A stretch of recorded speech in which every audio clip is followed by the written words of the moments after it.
Sénégal daal fi ñu toll boo bëggee dégg dëgg fi ñu toll nii ça va dans tous les sens loolu mooy dëgg yëf yi dafa mel ni bato bu dof boo xam ni mi ngi nekk ci benn géej di dem capitaine bi benn moment nekk di naan kafé wala mu nekk di nelaw parce que scandale yi am ci réew mi ci fan yi mujj ëpp na jégg na dayoo maanaam daal dafa mel ni sabar gu tas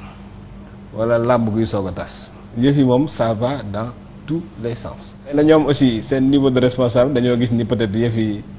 làmb ji day waaj a tas wala boog c'est la dernière danse. dafa mel ni. waaw ñu nekk di def loo xam ni parce que désordre bi am nii man yàlla dafa def suivre naa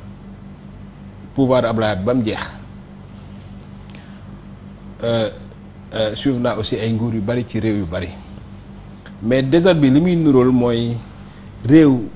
nguur ni muy mel bu nekkee ci fin de règne. ci fin de règne alors qu'ils sont à 4 ans. maanaam bu demee ba nga xam ni nguur gi mi ngi waaj a jeex